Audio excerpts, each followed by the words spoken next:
Back at it again. I'm back at it again, man. We have quite a bit to talk about today. We're going to be talking about the Jets. We're going to be talking about the roster. We're going to be discussing it all. I hope everyone's had a great day. Hope everyone's having a good time. The number to call in, 515-602-9639, 515-602-9639. Salutes to everybody. Salutes to the Savages. We'll be taking questions from y'all as well, so put that in the chat. And we're going to go back and forth. This is going to be a great show. It's going to be a hot one. So hold on one second. We're going to connect the audio, and we're going to get to it, folks. Hold on.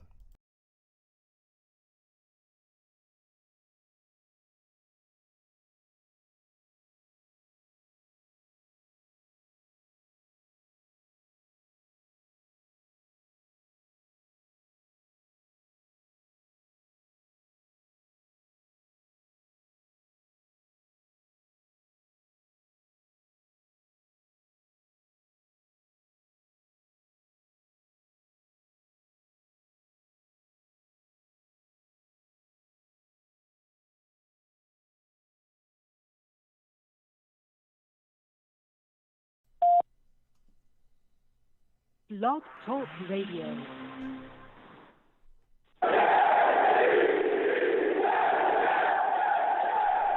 What's going on, folks? It's your boy Long Beach Joe, and I am back at it, back at it, back at it again.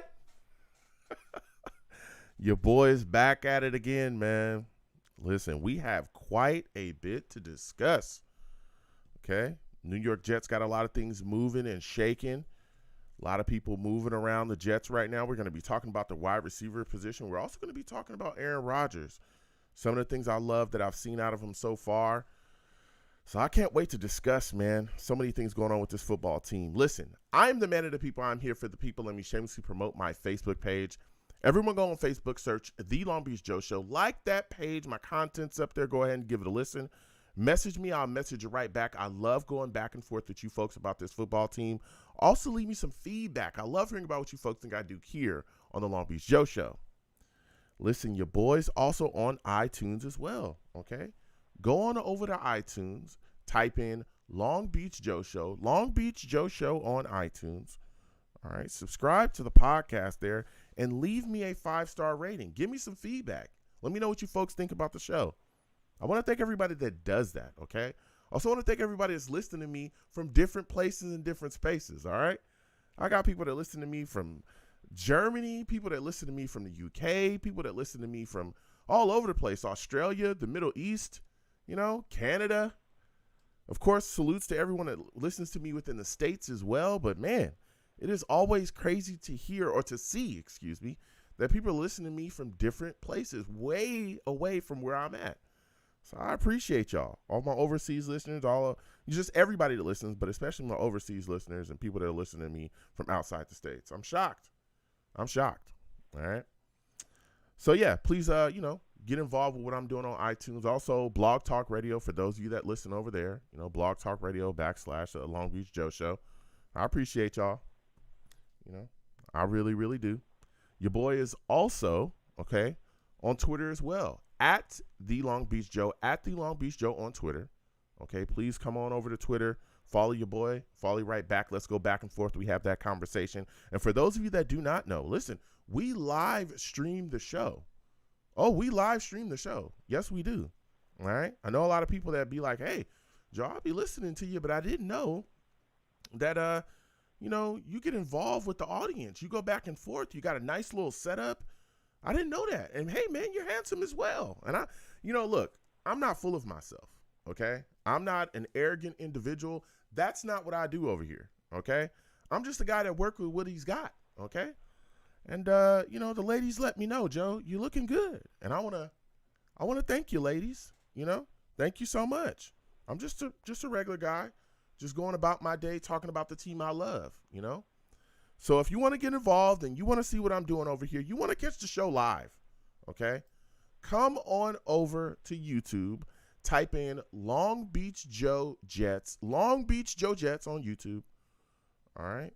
subscribe to the show, subscribe to the channel, excuse me, and hit that notification bell so when I post content, you folks will be in the know. Keep in mind when you come over here, listen, when we do these live shows, be aware because my chat, they're pretty savage.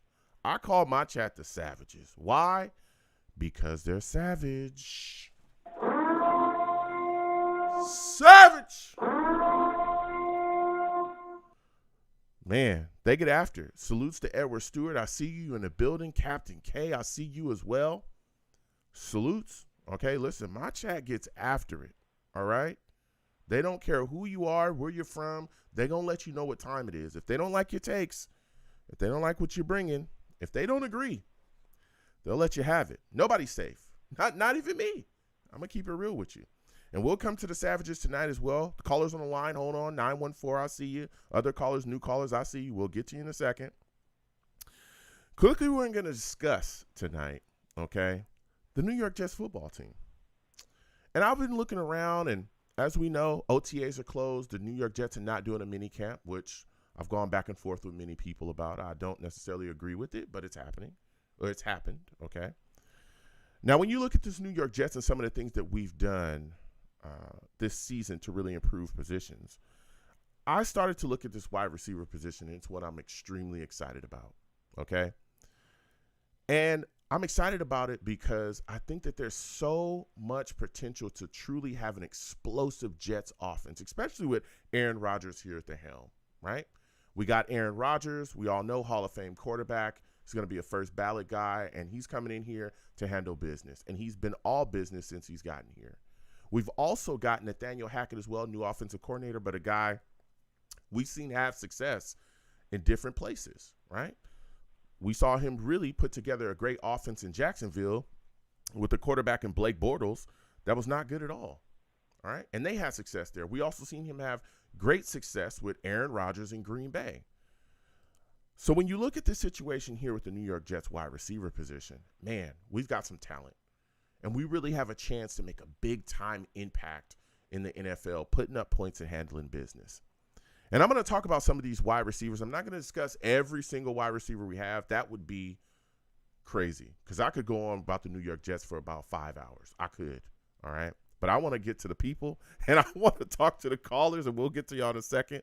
But I'm going to bring up some of these guys that I'm excited about, right?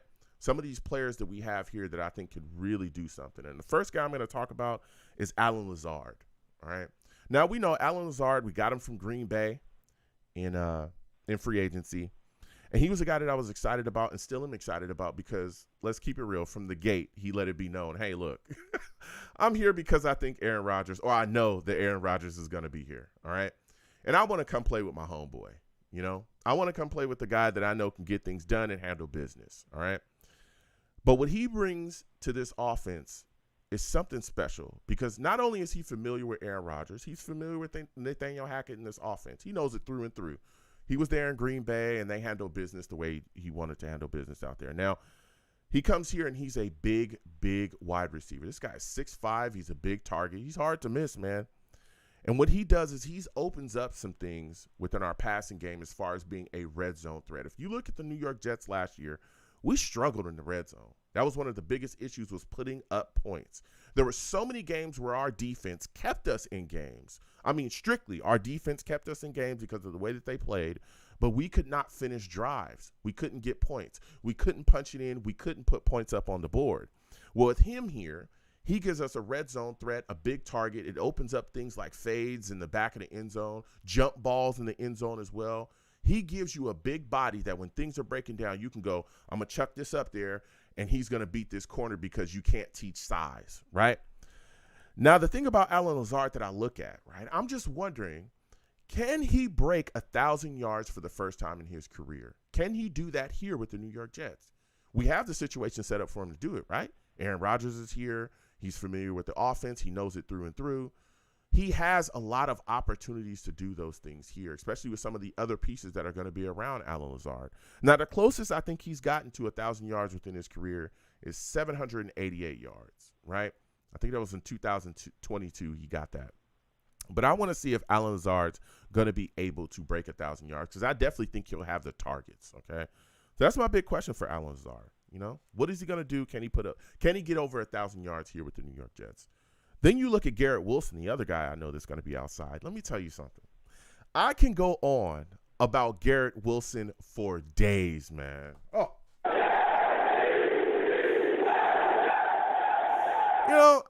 I'm just keeping it real with y'all. I love Garrett Wilson. That boy is a dog. He's a dog, man. That boy is a dog. All right?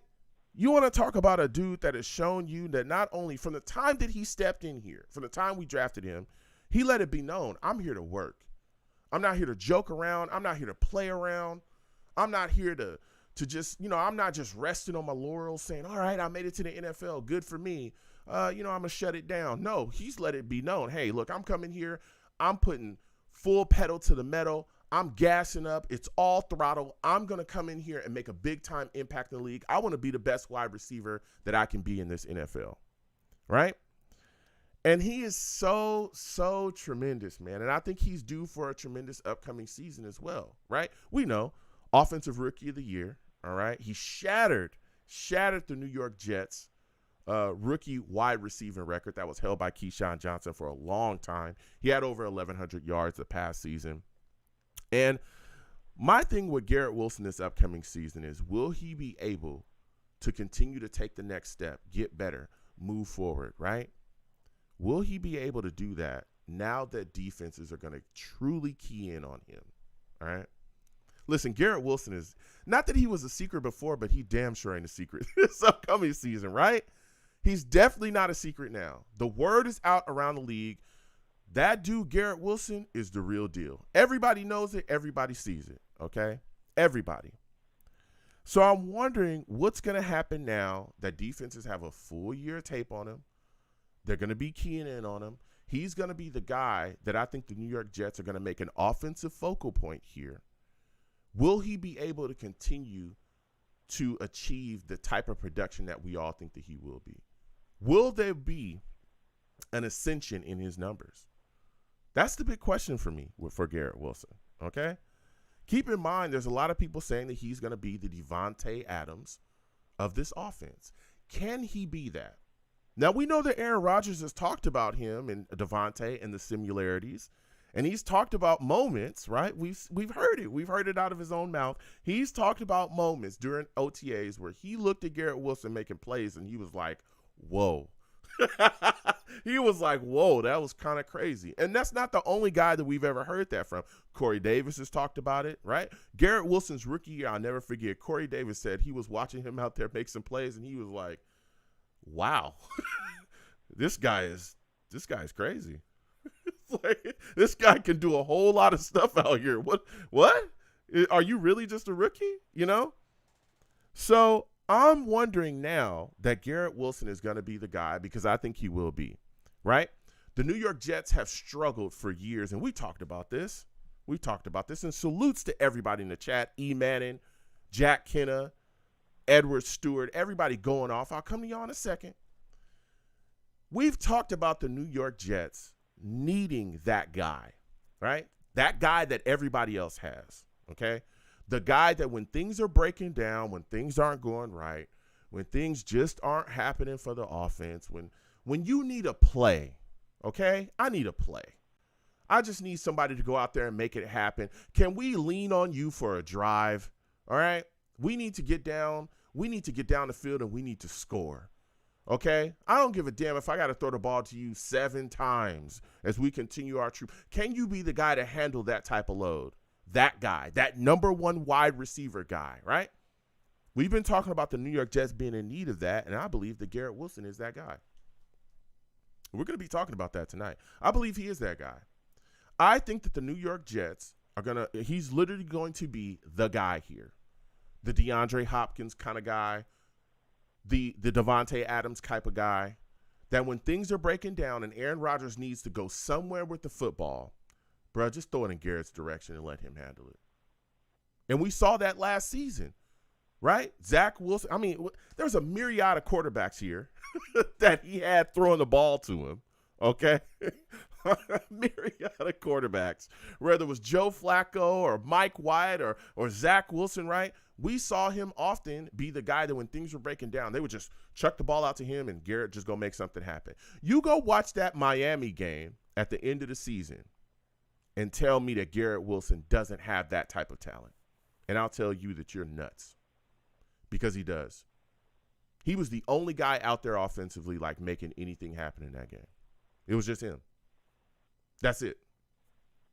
Play after play after play, it was Joe Flacco just chucking the ball to Garrett Wilson and Garrett Wilson going and making something happen. So I want to see if Garrett Wilson is going to continue to be that guy, if he's going to be able to ascend in this league now that the word is out and defenses are going to be keying in on him. Because there are going to be defensive coordinators that are going to bracket him and are going to make it a point to make sure that he is not involved in this offense. So we want to see. Mecole Hardman as well. Next guy I want to speak about. Listen, interesting. All right. Mecole Hardman is a guy that I look at and I am impressed with his speed. He's a guy that has what I call take the top off the defense speed. This guy can move, okay? Now, he's a guy that I believe is going to be in weapon X within this offense, a weapon X, all right? He's going to be moved around. We're going to run jet sweeps. We're going to do all kind of things with him. And with Garrett Wilson and Allen Lazard on the outside, I think that makes his job a whole hell of a lot easier, because he's going to be able to route up and destroy these slot corners. And if you do not account for him, if you do not make sure you have a guy that's going to be able to cover him, it'll be a quick touchdown, quick and easy, because he'll blow right by you and he'll be wide open. And trust, Aaron Rodgers is going to find that guy. Now, my only question about Mecole Hardman is that groin. Okay, we know that he's had groin surgery. He's been, dealing with recovering from that. I'm wondering, is that going to hold up during this season? I hope it doesn't nag him. We know that groins, you have surgeries or you've had issues with them in the past. They tend to kind of nag and linger. But if that groin's all good going into this season, and it's all good, everybody's saying he's going to be completely ready, as people can't wait for him to go out there and camp and handle business. If he can stay healthy this season, Mecole Hardman's going to have an impact within this offense. He's going to be a guy that we're going to be able to throw out there that's really going to cause defenses a lot of problems in coverage. Now, of course, Randall Cobb as well is another guy too, but Randall Cobb is more of an aging veteran, as we know. He's a guy that's worked, for years with Aaron Rodgers. He knows the offense through and through. He's a crafty veteran. I don't expect him to get a lot of targets within this offense, but I do expect him to be productive with the targets that he's going to be given here. So Randall Cobb is another guy I'm hyped about. But the last two guys that I'm hyped about, and I kind of put them together because they're kind of big question marks for me. Okay, so I'll put them together, and we'll get to the callers in just a second. 515-602-9639. 515-602-9639 is the number. Call in. I am taking all callers. All right. The last guy I want to speak about, man, or the last two guys, Denzel Mims and Corey Davis. And the reason why I put these last two guys here, the reason why I'm talking about them last is because I think they're the two biggest question marks in the New York Jets wide receiver core. I don't know what the hell I'm going to get out of these two guys. I'm being completely honest with you. I'm telling you, I don't know. And I'm going to start with Denzel Mims. The reason I have so many question marks about Denzel Mims is because I know that Denzel Mims has the physical capability to play on this level. I know he does. I know that he's got the athletic ability through and through. He can run with the best of them. He can jump, catch the football with the best of them. He's got good hands. I've seen it, okay? That rookie year with Adam Gase, extremely impressive on an offense that really wasn't coached well at all, okay? We had the worst offensive coordinator and the worst head coach in the league, and the worst offensive coordinator and the worst head coach probably in the history of the New York Jets. Honestly, Adam Gase is the worst head coach and the worst offensive coordinator in history. There's no probably. He is for a fact, okay? Not just that, we're gonna flush him as well. I'm gonna make sure that Adam Gase gets flushed. All right, every time. Whew.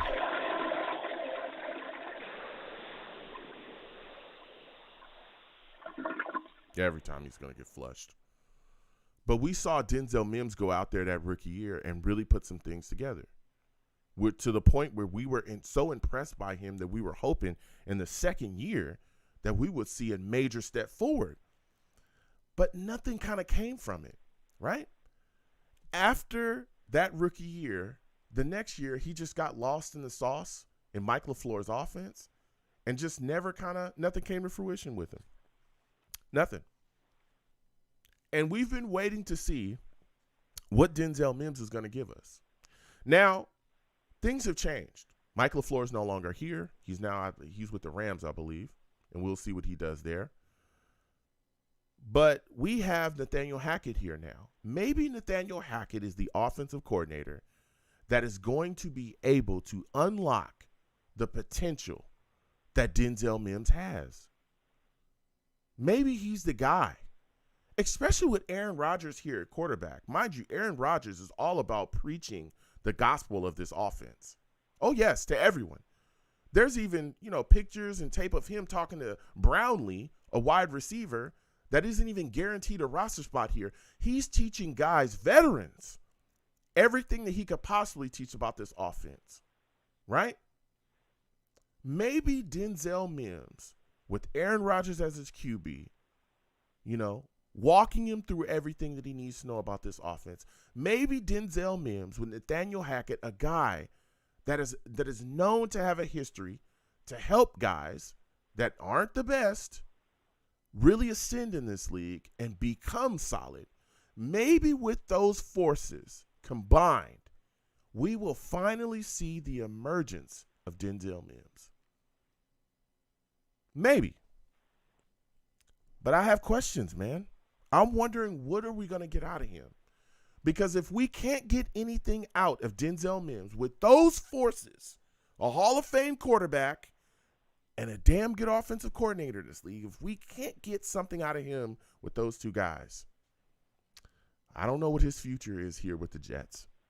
Now, of course, Robert Saleh spoken to recently about Denzel Mims, and he said, Denzel is looking good, and he's going to be here competing for a roster spot. He spoke glowingly about him. We all know that Denzel Mims had also requested a trade at one point. Jets didn't trade him. I personally believe the Jets didn't trade him because he has no trade value. Because Elijah Moore requested a trade as well, and he's no longer here because he had trade value.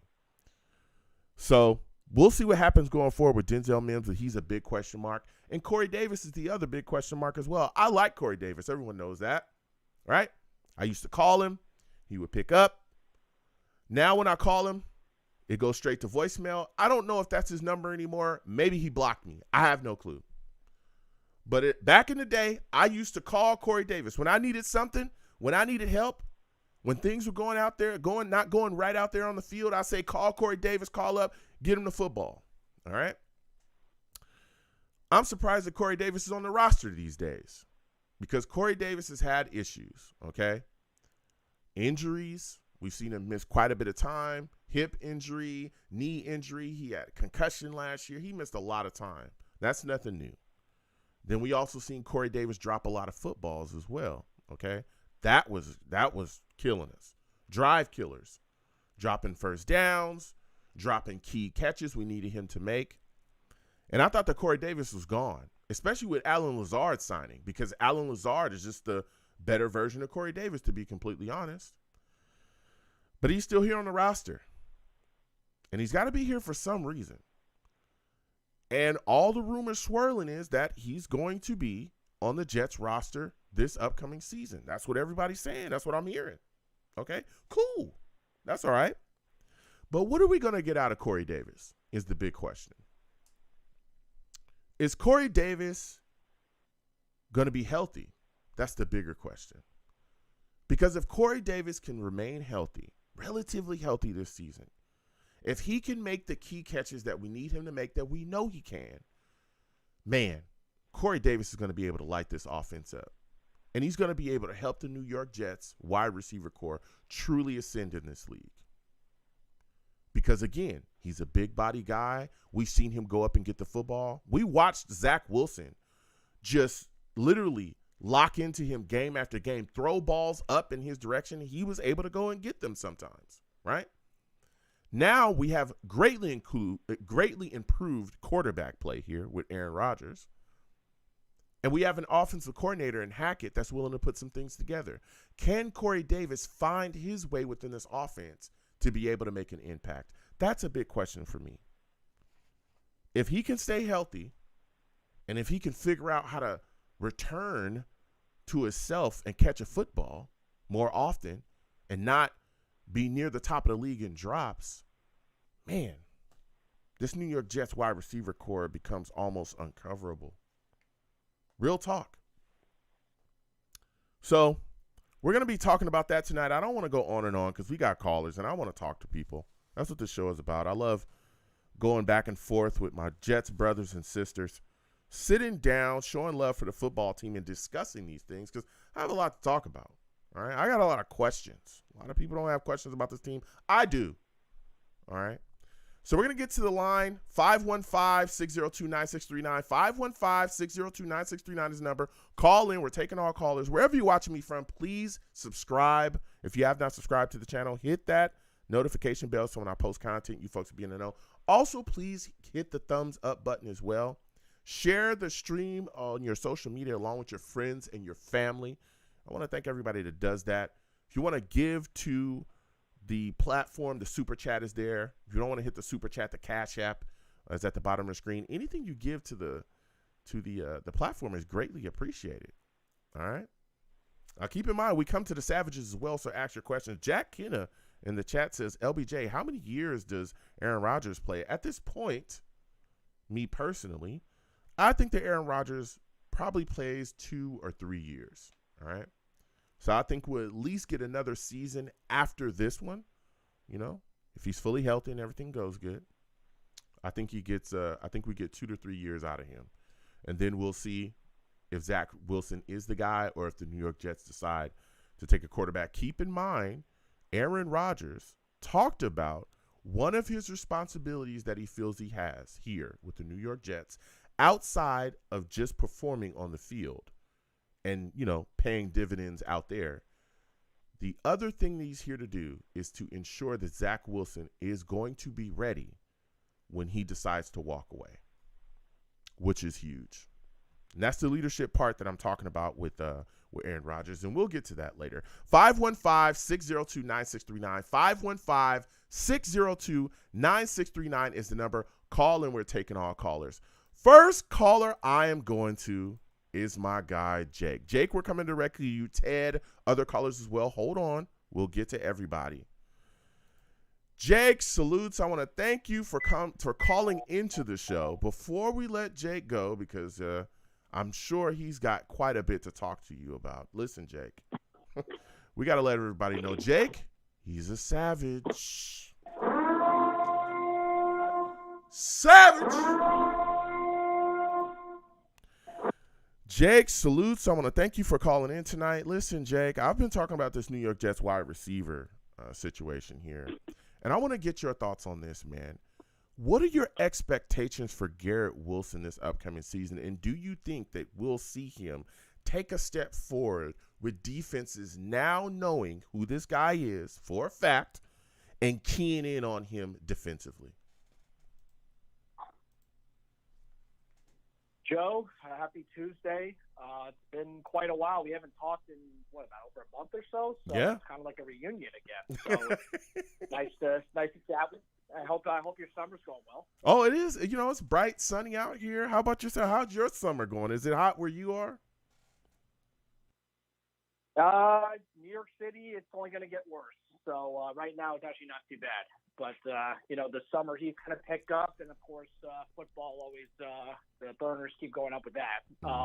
Which actually, by the way, we're on a wide receiver talk. I don't know if anybody saw. My brother just sent this to me on Instagram. DeAndre Hopkins is in town right now. Yeah, I was going to talk about that, yeah. That's a little post on his Instagram page. Just saying. That's, I'm a little curious about that. Mm-hmm. Yeah, I was gonna talk a But, little bit about that. He is in New York. I saw he did a little post. I think he was like moving down the street. There's talks that he is in a vicinity of the New York Jets, like offices or something like that. But you know, there's also been talk about him flirting with the Buffalo Bills as well. We know that. So who knows? Maybe it's just a trip to New York.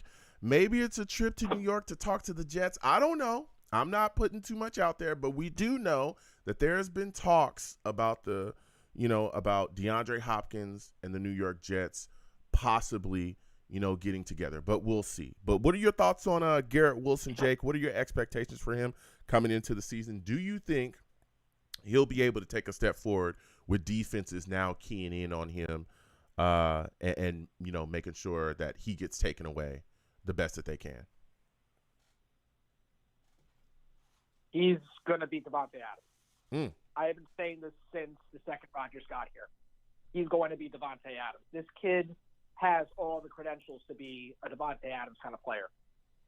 Listen, I hope everybody took the last year to finally realize this is why you don't sell the farm for Deebo Samuel.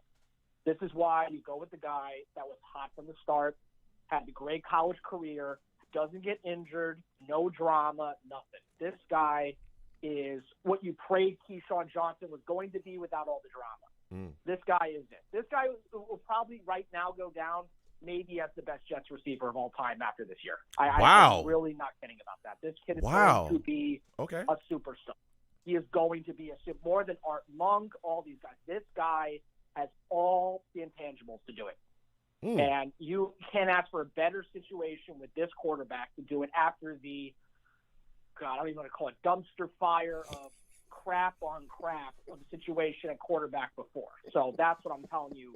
This kid is going to make the difference. And Lazard is only going to make an easier transition because in the beginning, yes, I'll admit and say, Garrett may not get like 5 touchdowns the first week if they're playing the Bills for Davian White's back and everything. But Lazard's going to make this a very easy, seamless transition because he can take the pressure off knowing the system with Rodgers for that first couple of weeks. After that, it's going to be, alarms like the Savages thing that you put on the beginning of the show. It's going to be that every single week. I'm telling you. I have no doubt in my mind.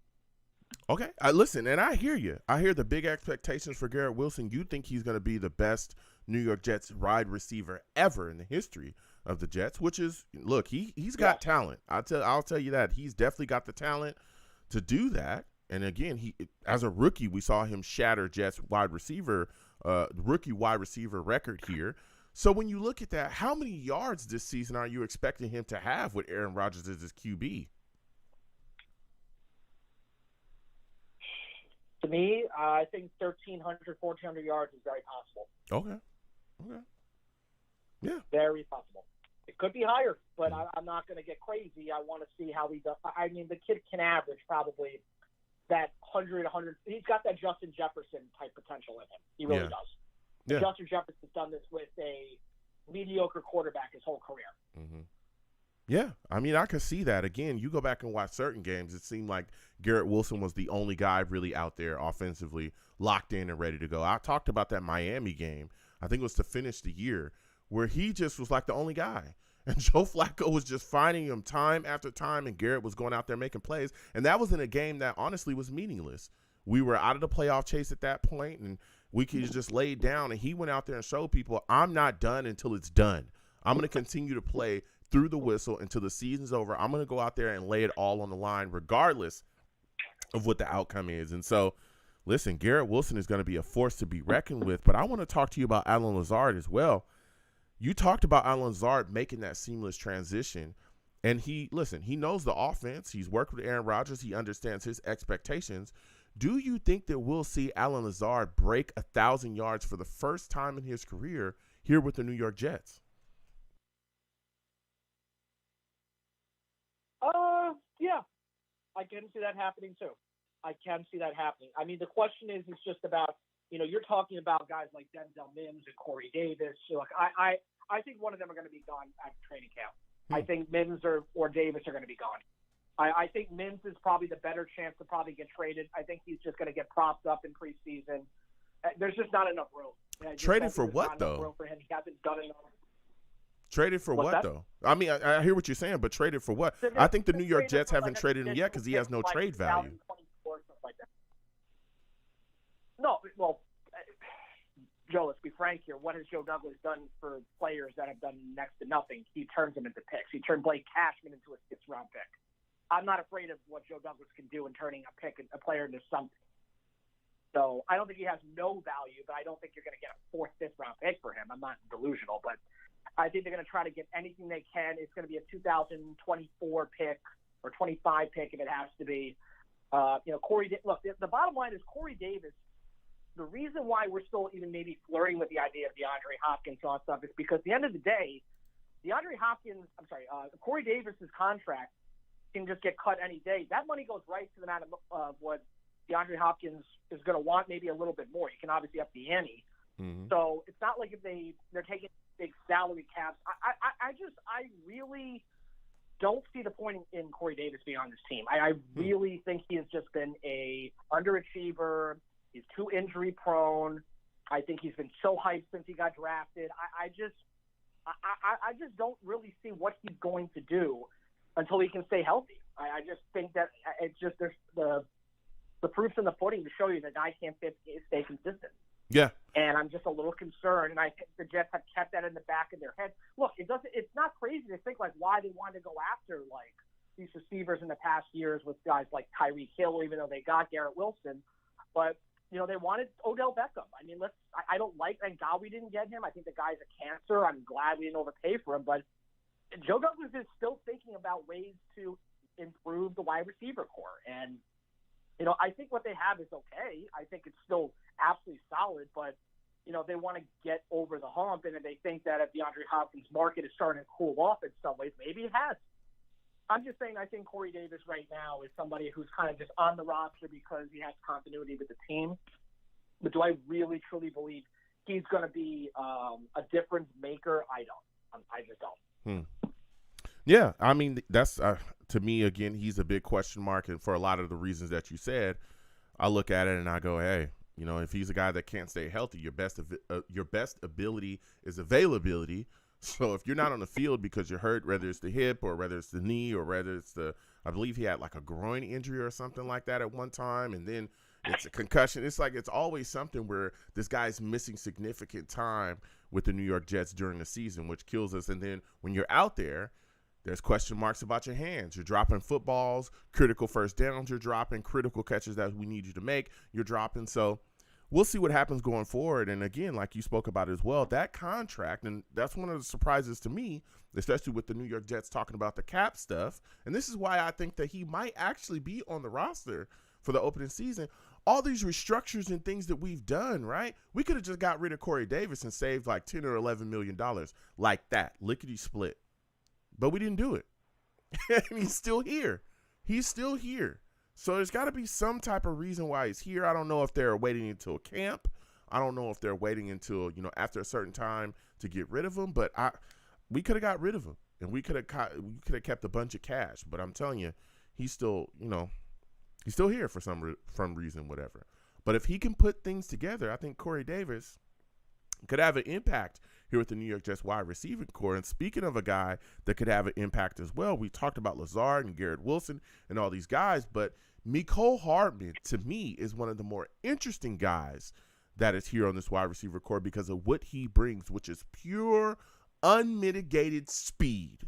A guy that can kill you, a guy that can absolutely take the top off the defense so that if you don't account for him, he could be a quick six. And another thing that I think is special about him is his ability to kind of play that Weapon X role within the offense. Jet sweeps, all kind of things kind of open up for the offense with him here.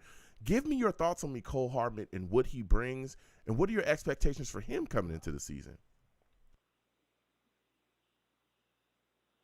Well, I mean, I think a few of the fans know that this was a player we did look at the draft a couple of years ago with him, and I think the kid's got a lot of potential. He does. I think he seems like he's a hard worker, but let's think about this for a second, guys. I mean, Kansas City's receiving core is not amazing right now, and they let him go. You think maybe Kansas City knows something about him that they're not talking about? I'm just saying, I think there's something quietly with him that maybe I'm a little hesitant about with him. Mm-hmm. Maybe it could have been, maybe it was work ethic. Maybe that his injuries have just been compiling over the years, and the reason why they took like a 1-year prove-it deal is because he feels like he just wants to try to get his market up for next year by using Aaron Rodgers. So I'm just saying, I think that he can be implemented in a way that could help us, like that whole take off the top off the defense mentality. But I don't know. I'm a little hesitant. Look, like I said from the beginning of this call, it's just the receiving core, I think, can be productive. I think Lazard and Garrett can be great. But do they really have a true number 3 receiver? Do they really have it? I think it's still up to speculate. I think a lot of people – maybe that's the one thing from this draft and this free agency period. I'm still kind of walking away feeling like maybe we really didn't address it as well as I thought we were going to. Or maybe they thought Odell was going to be that guy and it didn't happen. I just think right now they're still – look, because once you, like I said, like once you kind of cover like Garrett in one game, I mean, Lazard can't just take the game over completely by himself. They got to have that third guy, and they thought that was going to be Braxton Berrios, and he was, a dumpster fire himself. So they really kind of have to hope to God that this is going to work. Well, it's not a guarantee, but what about a guy like? And I hear what you're talking about that third guy, right? And I think that we do have a guy that can step in. Maybe Corey Davis becomes that third guy again if he's healthy. McCole Hardman being that guy, he can move around. But what about Randall Cobb? Randall Cobb's here now. Here's a guy that's a crafty veteran that could be that guy that you can go to, when maybe Garrett Wilson can't get off because of defense, maybe Alan Zard, moving and shaking. He's a guy that's a crafty veteran that I don't think is going to eat up a lot of targets, but he's going to be able to make plays. We saw him go out there and be that guy that you can go to kind of move the chains from time to time. I think Randall Cobb could be that guy. Joe, I think I had that opinion about him when we first started the offseason, but, everybody's going to be frank and tell you Randall Cobb was just a package deal with Rodgers. Like we understand that Rodgers signed the Packers because no, hold on. Go ahead. He went back to the Packers. They said, I will stay if you get Randall Cobb from Houston, and they did that. So Randall Cobb is really more of just a complimentary guy that's part of the deal to make him happy. It's the wish list. He had a real wish list. Let's be very fair here. Maybe besides like Tim Boyle, I don't think Tim Boyle was really on his wish list per se, or maybe it was, but I doubt it. Cobb is like 6 or 6 on the line. Joe, look, it's a lot of hypotheticals. It's like if Corey Davis stays healthy, if Mecole Hardman does, if there's no like Lazard and Wilson give you the givens. Everybody else is just a coin flip. What if? I'm not in the business of what ifs right now. I'm into the business of we're going into a Super Bowl run here. We need guys that can deliver right now. I don't want to go with and maybe Cobb gives them that reassurance, but everything else is just like we have no idea what they are. We don't even know what they were like under Gase. We don't know what they were like under the beginning years of Saleh with LaFleur. So we'll see. I kind of summed up exactly how I feel about Wilson and Lazard, which are very good, but everything else is kind of a mystery still. Yeah, I look at I think that Mecole Hardman isn't as much of a mystery as you may think he is. I think he's a guy that can have a big time impact, and I don't think that Cobb is necessarily a package guy because Cobb is a guy that can still come here and be productive. I think there's a reason why Aaron Rodgers wanted him here, outside of the fact that he can help these young guys learn the offense a bit better, and he has familiarity with them. He knows that he can still go out there and produce and put things together. Like I said, I think when, Randall Cobb being moved around within the offense, again, he's probably going to be in that 4, maybe 5 wide receiver role. Maybe sometimes he's brought to be put in the slot and move around. He's a guy that can still be productive out there. And when the chips are falling, maybe he's a guy, again, that can continue to move the chains. But I see your point where you're coming from, but now to continue to talk about Aaron Rodgers, this is my final question for you. One of the things that I really love about him being brought here is that his leadership has really changed the New York Jets for the better. We've seen him really take the reins as far as stepping up, letting guys know where they need to be, what they need to do, and how they need to handle business offensively here, right? And expecting more. And one of the things that he talked about recently was his work with Zach Wilson and how he's preparing Zach Wilson to take over once he's gone. That was one of the things he said, he thinks he's in charge of outside of just the on-the-field stuff, is making sure that Zach Wilson understands what he needs to do to continue to go forward and move forward with the New York Jets and grow them as a football team. What are your thoughts on that, man?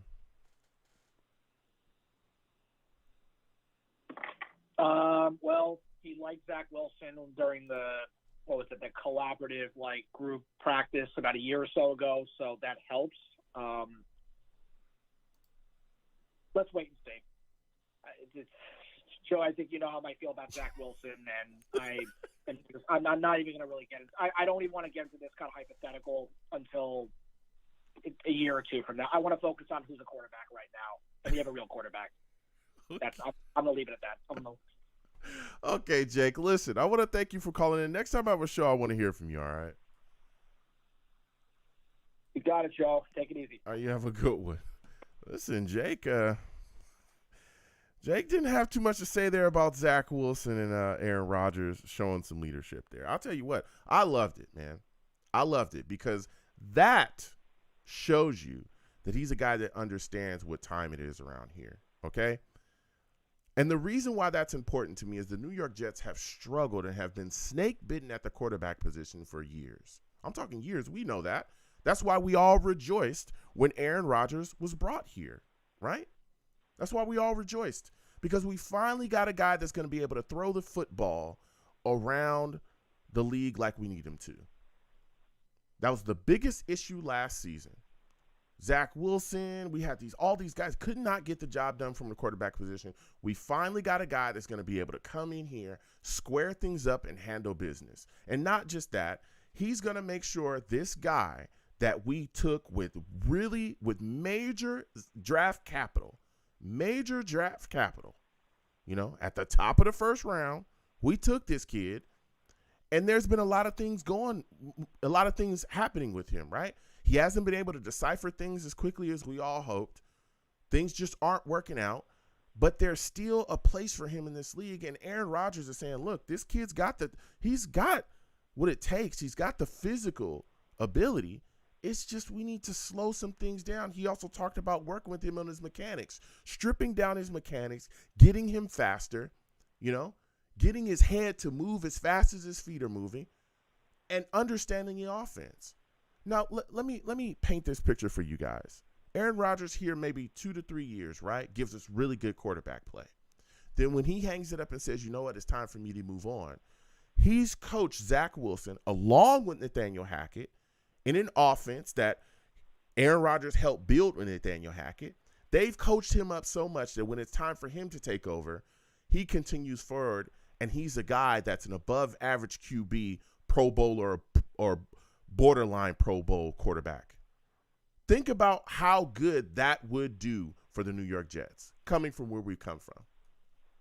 That would set us up for success for years to come with a young quarterback. That means a lot because we've been trying to find that for years. That's why we drafted Sam Darnold, and he's not here anymore, but that's why we took him. That's why we took Zach Wilson so high. Do I have to go through the myriad of guys that we've had here at quarterback? Bryce Petty, Geno Smith. Anybody remember him? Christian Hackenberg. At one point, we had given Ryan Fitzpatrick a ton of money. There's a reason why we did that. So we've been trying to find that guy that's going to be able to hold us over for years. That's going to be able to cement the most important position in all of football. We've been trying to find him. So if Aaron Rodgers can help coach up Zach Wilson and he can be that guy for us for years, that's going to mean a lot. It's going to mean a lot, man. So these are all the benefits of bringing in Aaron Rodgers. I love it, man. So we're going to get back to these lines again. 515-602-9639. 515-602-9639 is number. Call in. We're taking our callers. Next, I'm going to go to my guy, Ted, man. I'm coming directly to Ted, and I got some things to talk to him about. Ted, salutes. I want to thank you for calling in tonight. Before we let Ted talk, just know he's a savage. Savage! Ted salutes. I want to thank you for calling in tonight. Listen, we're talking wide receiver position. We're talking Aaron Rodgers. I'm discussing it all. Ted, give me your thoughts, Yes, sir. man, on Alan Lazard. Alan Lazard, I've been talking about him tonight. Do you think that he will finally break 1,000 yards in his career here with the New York Jets? Do you think it happens? Tough to call that, Joe, because we all thought last year we may have 2,000-yard receivers, and that ended up like a dead thump in the ground because we just fell flat on our face with our quarterback and offensive line.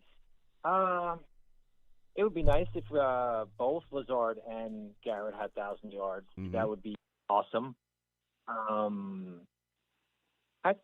I mean, I'd say there's a decent possibility we could have 2,000 yards receivers. And if I may, Joe, Mhm. the answer to your question on the third wide receiver, if we don't sign or trade for one, would be the tight ends. Go ahead. Talk to Rodgers me. loves the tight ends. Yep. Rodgers loves the tight ends. They were completely underutilized in our offense last year as glorified blockers. And I could see you can name all three, Ruckert, Uzama, and Conklin. They can do it by committee. Of course, you have Mecole Hardman, too, who I think is going to be like a Debo-type player who can do end sweeps and things like that, and he can be the third. So I think it's going to be like a by-committee situation, Joe. Maybe somebody will stand out and take the reins, but Rodgers loves the tight end, and with those kind of players like Lazard and Wilson, and the running game, I think the middle of the field will be completely wide open with that. I mean, it'll be slim pickings, for Rodgers. Go ahead, Joe. No, listen, Ted, you bring an interesting point to the table because, again, all throughout OTAs, what we saw is there was a beautiful connection between Aaron Rodgers and C.J. Uzama. And you talked about it. C.J. Uzama really was utilized as a blocker quite a bit with LaFleur last season. We know we had issues along the offensive line. We had all kinds of things going on. But there were games where we were like, man, we really wish C.J. Uzama was more involved in the passing game. I remember that Lions game, he caught some TDs for us, and it was like, man, maybe finally we're going to see him utilize, maybe just in the red zone, something. And he wasn't getting much of anything. Never complained, though. Continued to be a good soldier and do his job. But it was like, man, this is a guy that can really make an impact in the passing game. Why aren't we utilizing him a bit more? And I'm thinking kind of the same. I think that we'll see an uptick in tight end usage here, mainly C.J. Uzama, with Nathaniel Hackett being here now, and the offensive coordinator, and the kind of philosophy that he's going to bring to the table, and with Aaron Rodgers wanting to utilize the tight ends a bit more. So that is something, But again, I think that third wide receiver spot's going to be interesting because I think Mecole Hardman is a guy that can be in for it. I think that Randall Cobb is also a guy that we could see, kind of put into that role from time to time. And I think that he'll be a guy that could be productive from there as well. But my question for you, Ted, my next question is, when you look at this wide receiver position, what wide receiver do you feel has the most pressure on them to perform well this upcoming season? Well, if he's here, it would be two. It would be Davis or Mims if either one are here. I don't think there's any pressure on Garrett or Lazard. Corey, like you said, Joe, or Jake said, Corey may be substituted for DeAndre Hopkins, which I would take in a heartbeat if we could swap those two out. And being that he never signed with the Patriots, it would be great if Rodgers and Hopkins said the big middle finger to the Patriots and signed with the Jets, since we're such a bad franchise, right? So that'd be awesome in my book. Joe, let's just continue what we're doing, and if we can add a DeAndre over a Corey, because it would be a big upgrade, Joe. Yeah, it would be a big upgrade. Mims, I don't know if Mims will even make the team. Quite honestly, I don't. But like you said, there's no trade value, so maybe you do keep him for depth, and maybe he can flash. There's always that hope, Joe. Mims and Zach Wilson. You're waiting for something, hopefully. But with that kind of quarterback, there's no excuses anymore for Mims. Yeah. Right, Joe? Yeah. Go ahead, Joe. No, you're speaking facts. You look at Nathaniel Hackett here, Aaron Rodgers here. You have the foundation to really succeed this upcoming season. He has everything as far as the physical tools, but you just got to wonder upstairs what's going on with him. But if he is going to succeed here, if he's going to be, if he's ever going to become anything, if he can't turn it around, what we have here now, it's not Zach Wilson throwing him in the football anymore, then if he can't succeed with Nathaniel Hackett and Aaron Rodgers, I don't know what his future is here, if he has a future. I think he's gone. And like I spoke about as well, if there was trade value for Denzel Mims, he would have been gone. Because Elijah Moore screamed to the hills that he wanted to be out of here. He let it be known. He requested a trade. There was issues between him and the offensive coordinator at one point, and they made sure to get his tail out of here as fast as possible this offseason when there was trade value. And when Joe Douglas felt like, all right, this is, some capital that I can get, and I'm excited about it, I'm going to take it, and he executed the deal. If Denzel Mims could get that, he would have gave up Denzel too. I'm telling you, I think he would, because he hasn't been afraid to trade a guy that wants to get out of here. He got rid of Jamal Adams when he could for capital that he deemed, solid. He made sure to move on from him. He moved on from Elijah Moore. He's never been scared to move on from a guy if he feels like, hey, I'm happy with what I'm getting in exchange for you. So, we'll see going forward with Denzel Mims. That guy's a big question mark for me. But my next question, man, we saw Sulla speak recently in a press conference, and he talked about Dalvin Cook just a little bit.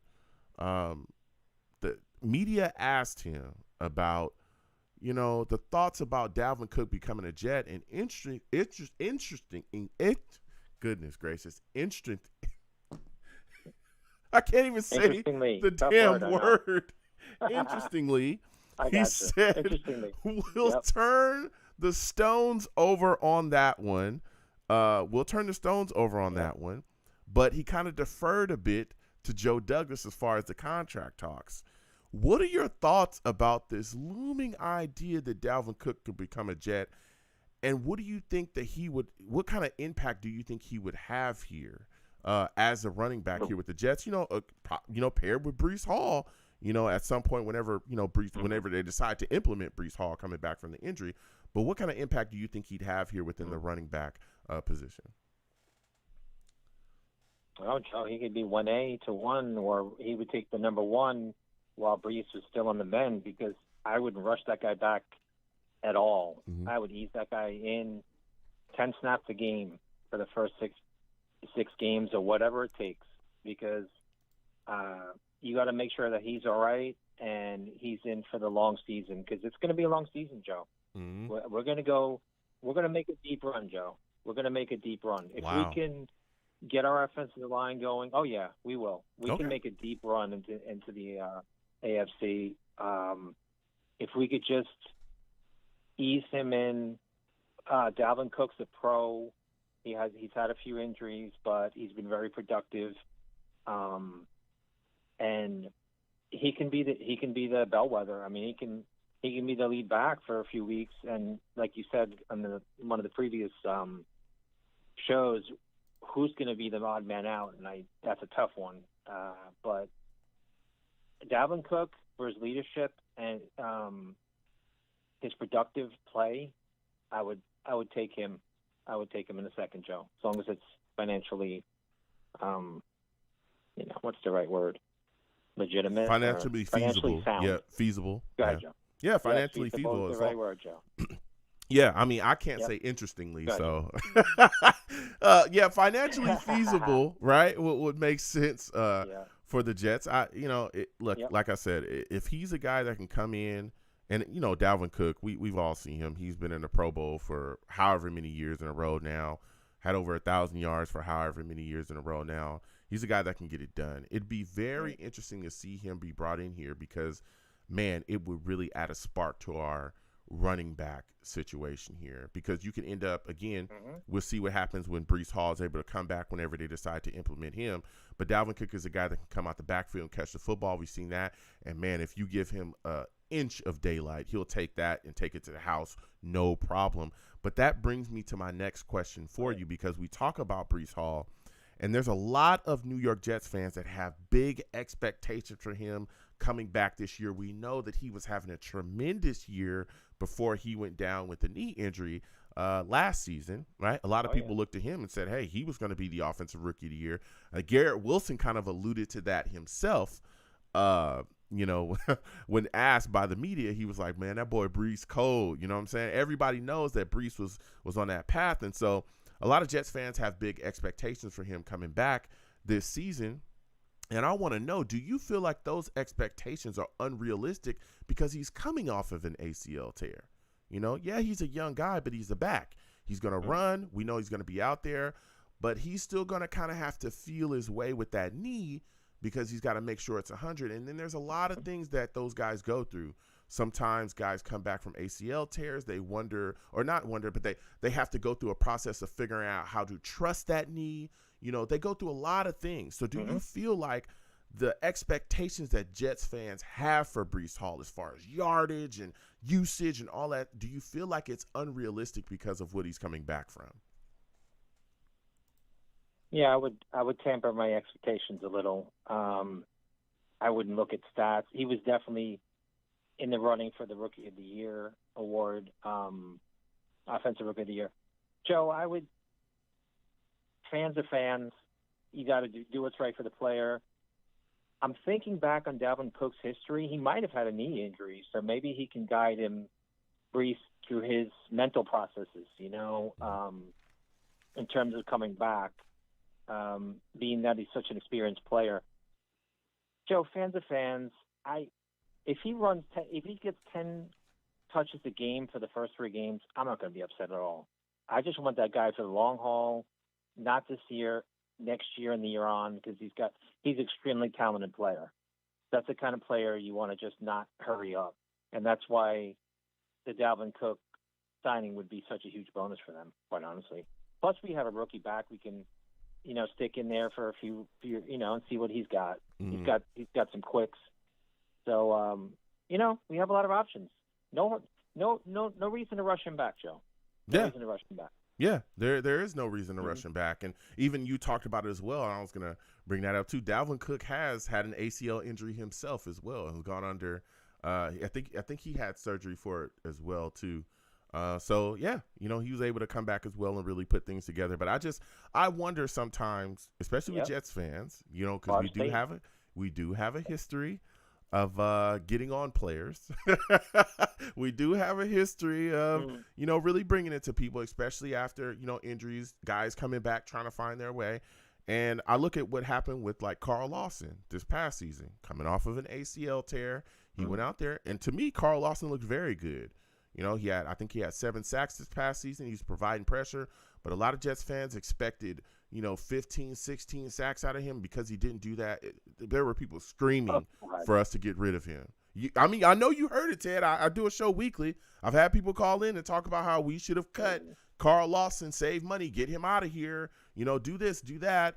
And, here he still is, and I think he's going to be a guy that's going to be a great, great pass rusher for us this upcoming season, especially, again, with the other pieces put around him, Will McDonald and Bryce Huff and all these guys, and the pressure that he's going to be able to provide. But I just feel like the situation is setting up for Jets fans to do the same thing to Breece Hall, where if he comes back and he doesn't, explode immediately off the bat and just have these big monster games like he was having before, again, coming off the ACL injury, that Jets fans are going to want to throw him away as well. And I'm like, whoa, let the guy work himself back in the way, and we'll see what we get out of him. And like you said as well, the future, the year after this year, is really what I'm looking at as well. Now, I still think that he's going to be able to come back and do some things because we've already seen that Breece looks good in practice. He's a young guy too, coming back from that injury. So I think he'll still be able to scoot and move. But if he comes back and he, is still trying to feel himself out, I'm not going to bash him for that either. But as we continue to talk about this running back position, you talked about Breece Hall. Where does Michael Carter fall in this point? If we do bring in Dalvin Cook, you got Dalvin Cook, you got Breece Hall. What happens with Michael Carter? Where do you think he kind of goes within the offense? Good question, Joe. if we have a good line, which we didn't last year, the guy, and he's held. I remember Michael Carter was hurt, so he could be and like not a number 2, but like a reliable, 10 or 12 carry guy or catching the ball at the backfield. I don't know if he's got a permanent role here. I'm not sure about him yet because he has to stay healthy at this point. Keeps getting injured every year. We're going to have trouble. So let's see how the line reacts, and let's see what kind of, some of these games, Joe, I don't know, like, say, for example, the Chiefs, I don't know if we're going to have to come out and air it out, know, because they're going to score. They can score on anybody, Yeah. So some of these players, like maybe Brees, not as much, or maybe we'll run with Dalvin Cook and try to shorten the game, limit possessions. You don't know what our philosophy is going to be. If we play the Eagles, they can score. It's going to be very interesting to see how we're gonna call these games and see. Everyone's talking about we're going to be predominantly run first team. I'm not so sure about that. If you're going to match scores with the Eagles and the Chiefs, you may have to light it up a little and go 4 wides and just open it up. So when you look, because you talked a little bit about it, to me, I think we'll still be kind of a run first team as far as our offensive identity. But what would you think that our offensive identity would be now that Aaron Rodgers is here? We got Nathaniel Hackett. I mean, I've seen Nathaniel Hackett put together a top running offense there with the Jags, and they were very run dominant. You don't think that the New York Jets are going to be that anymore? You think we're going to go away from running the football heavily? Well, that's with Blake Bortles, right? That what Blake Bortles was the quarterback. So we got Aaron Rodgers. So, like I said, Joe, based on the opponent, I think you're going to see we can have the ability to adapt. Zach Wilson, we had no ability to adapt because we had nothing, that last year. We had hardly, he was bad. The line was bad. We had injuries. It was a revolving offensive line door of players. You could name 20 of them. He sat down and wrote the names down. There'd be 20 offensive linemen we used probably. I think we can be very diverse in our attack. We can come out 4 wides. We can power run, and then based on what we're doing in the game or what the other opponent's doing, maybe we can adapt to that kind of game and see what's the best philosophy to win the game. So we didn't have that last year. We had hopefully Zach can manage the game. We can go out and win games now. It's a different mentality. Yeah. So Salah, stick to the defense, and Hackett, do the offense.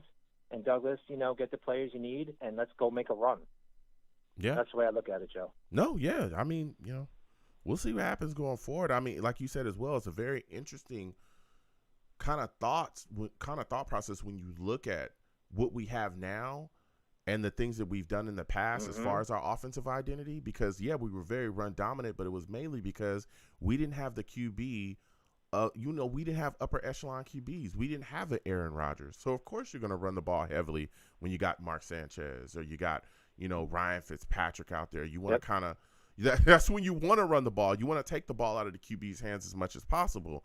But even this offense, this style of offense is generally, a run-heavy offense. But, again, when you look at what we have here, Aaron Rodgers, Garrett Wilson, Lazard, you look at the options that we have as far as weapons – to be able to throw the football, it's like, hey, why not chuck the football around? So maybe we'll see, where our offensive identity kind of leans on who we face. If you're facing the Eagles and they're giving you certain looks, then you take what you can get. If you can go in there and run the football heavily down their throats and win the game that way, fine. But if we're facing another team that's really weak against the pass, but they're strong against the run, hey, we just take it to the air because that's what we got, So it's going to be interesting. And sometimes that all kind of plays down again when you get later into the year where running the football becomes more, advantageous for you because, hey, it gets cold, it's windy, throwing the football in the wind, throwing the football in the weather and stuff like that. Not the best, but running the rock becomes an extremely, important thing for you as well, too. So that could be something as well. It's going to be very interesting. Very interesting to see. So my final question. Go ahead. No, I said true, Joe. And also, you got a guy that's definitely can play in cold weather. Mm-hmm. I mean, I remember the Giant game. It was like 20 below or whatever it was, and they couldn't throw, but it was I don't know. I couldn't even walk outside in that kind of weather. Mm-hmm. And they're playing football. I think it was like 20, maybe 10 below the game temperature. But go ahead, Joe. If I got a time for an answer, I'd be interested in your question. Yeah. So my final question for you. My final question for you, right? We're talking about Aaron Rodgers being here. Mm-hmm. We're talking about the things that he's doing, the leadership that he's providing. And I want to get your thoughts on it, man. Where we're seeing him talk about Zach Wilson and what he wants to accomplish with Zach Wilson, and that being one of the things that he feels that he's responsible for is to kind of help Zach Wilson rejuvenate his career and be able to take the reins when he's gone. He's also talked about leading the West Coast passing camp this year for the Jets, assembling, a lot of the guys, the wide receivers, the veterans that want to come out to the West Coast and, continue to work with him as far as learning the offense and going through a passing camp. We've also seen him break things down on the field for guys, pre-snap, pro-snap, letting guys know where they need to be, the impact that he's had in the film room as well. Give me your thoughts on all of those things and just the leadership that we've seen from Aaron Rodgers as far as him stepping in and being able to change the expectations and change the standard here with the New York Jets. Well, it's a break from, I believe, his philosophy in Green Bay, and I know he's got a pretty tight relationship with Zach.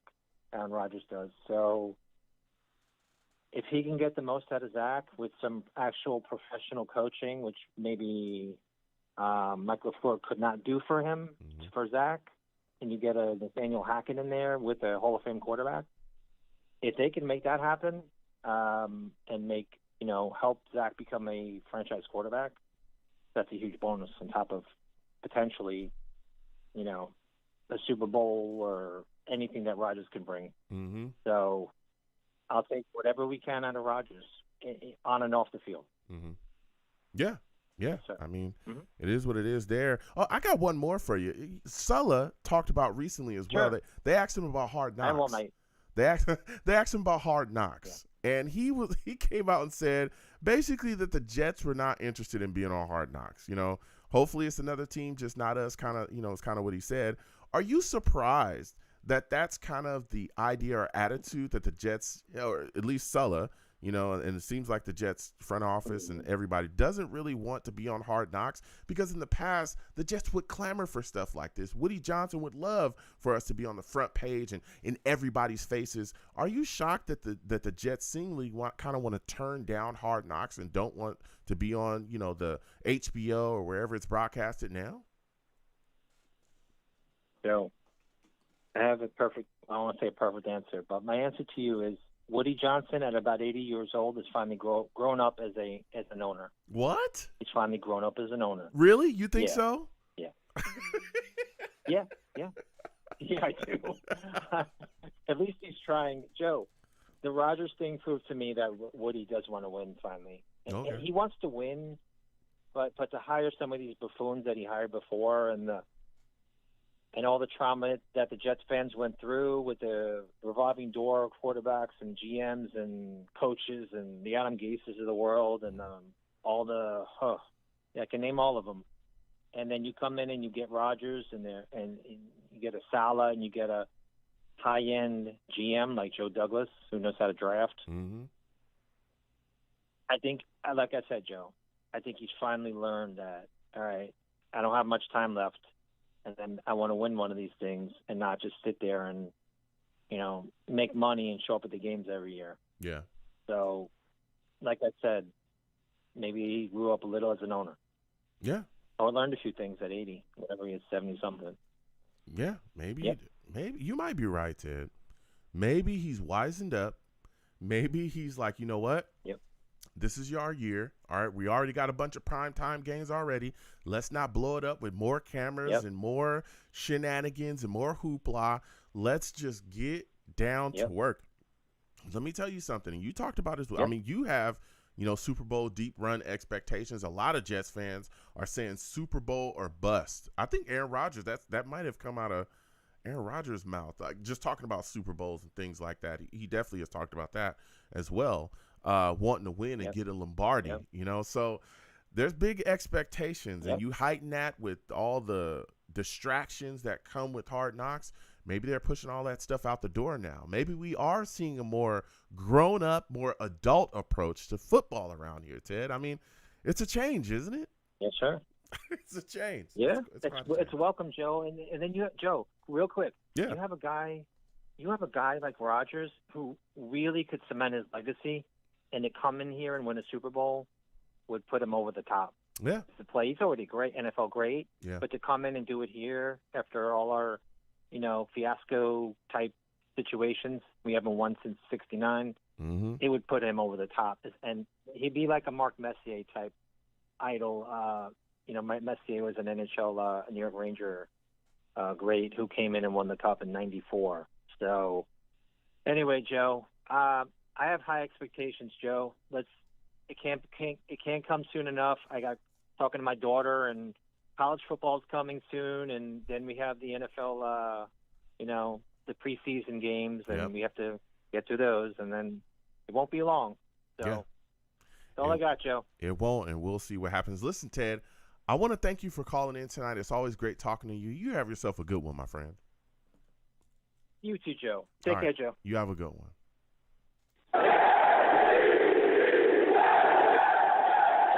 Ted calling in with some fire, man. Calling in with some fire. This has been a great show. Phenomenal. Had some good talks tonight, man. I'm telling you, this wide receiver position, very, very interesting. Very interesting. We got some guys making moves here. A lot of things moving and shaking, but I'm telling you what, with Aaron Rodgers at the helm here, the New York Jets are set up for success. So we're going to go ahead and close up the show tonight. This was a great show. Had a lot of great conversations. Salutes to all the savages in the chat going back and forth. Edward Stewart going in. Salutes to everybody. Jack Kenna, all my guys in there.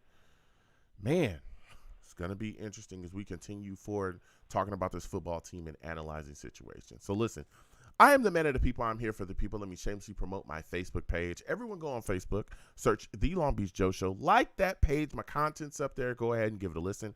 Message me. I'll message you right back. I love going back and forth with you folks about this football team. Also, leave me some feedback. I love hearing about what you folks think I do here on The Long Beach Joe Show. All right. Your boy is also on Twitter as well. Go on over to Twitter. Type in at The Long Beach Joe. At The Long Beach Joe on Twitter.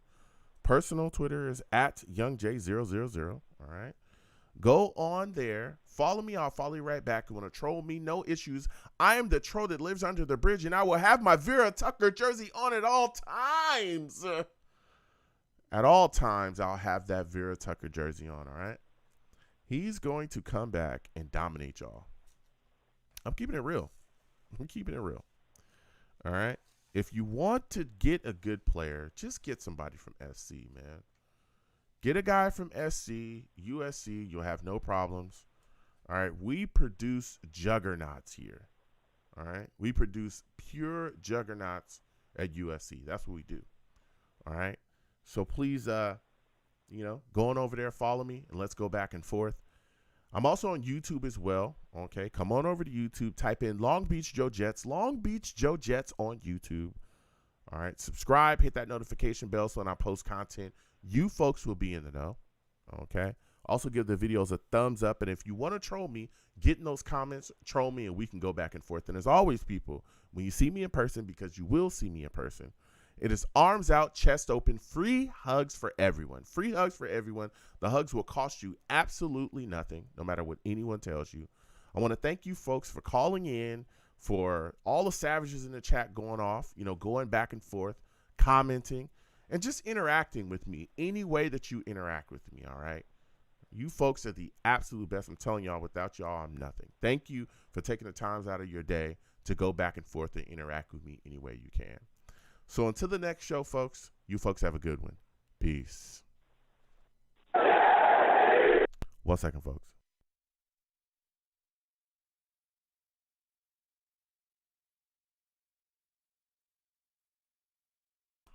Pow. Okay, I should be back. Listen, folks. Phenomenal show tonight. All right, really quickly.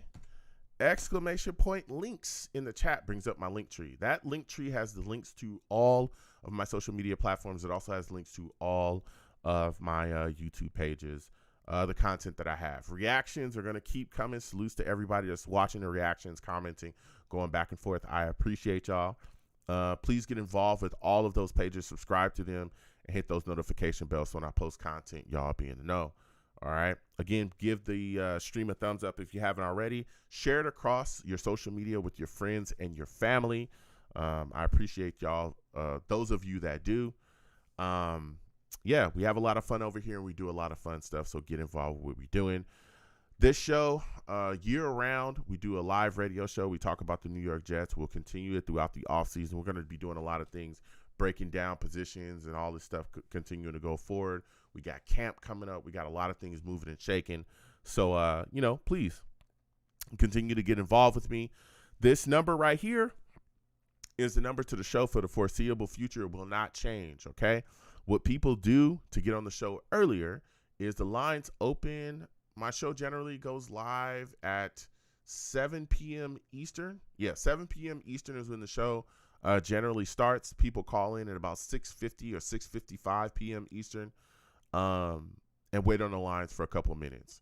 So then once they wait on the lines, generally, again, y'all saw tonight, I come on, I give my little spiel. Generally, I'll talk for about 10, maybe 15 minutes, or we'll have an interview, 10 or 15 minutes, and then we'll discuss. Then I go straight to the lines and I'll talk to the people. That's what this show is about. That's what I love to do. I love going back and forth with people and having great discussions about this football team. So, if you want to get in earlier, if you want to come on earlier, because the lines do get hot, you can call in about 6:55, 6:50 p.m. Eastern, wait for the show to start, and then you'll get on earlier. That's what a lot of veteran people do that watch my show, okay? It's something, a trick that they've learned, and so I'll put it out there just so it's fair for everybody, okay? Also, when you call in, please make sure you have a good phone. Don't call me from a phone that you found in the muffler of an old Pontiac, all right? I need to be able to hear you, okay?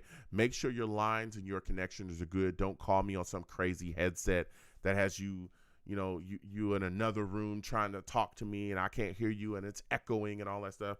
If all that's going on, I'm going to have to move on from you, okay? Also, do not call into my show cursing or I'll get you out of here, all right? This is a family show. I do not allow cursing on my show, so don't call in here cursing crazy. I do not allow that.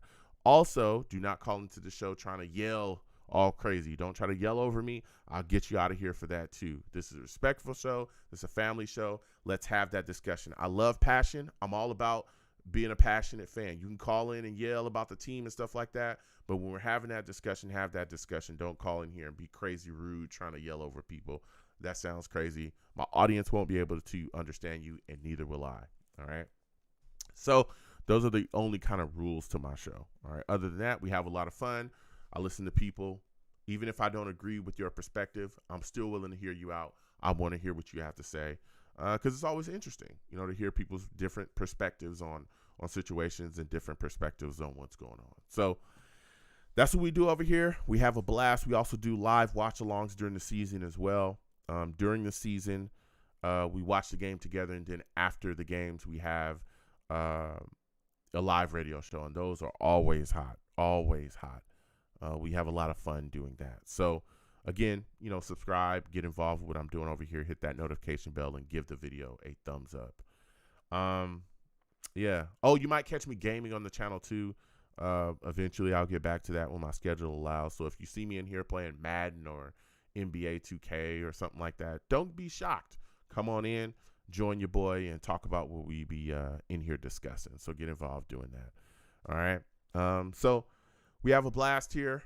Get involved with what we're doing. Get involved with what I'm doing. I'll let you guys know when the next show is.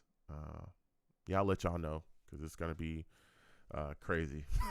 We're going to have a lot of fun. Just so salutes to everybody that comes on by, man. Spin Max Day. Spin Max says LBJ is the original Jet Savage. If you could add one more offensive weapon, would you get a number 2 wide receiver, number 2 running back, or a number 2 backup QB? I think we already have a number 2 wide receiver, but I wouldn't mind adding DeAndre Hopkins. I'm going to tell you that right now. I know that there's a lot of talk about him being in New York because of what he posted today, But if DeAndre wants to become a Jet, I will add DeAndre Hopkins to the New York Jets. I would do that right now. Outside of him, Dalvin Cook would be a guy that I'd be looking to bring in too. If he hasn't signed anywhere, okay, again, everything's moving and shaking real fast. I'm live. He could have signed, 2 minutes ago. I don't know, right? But if he's still available, then I'm bringing in Dalvin Cook, if he's still available. So that's what I would look to do.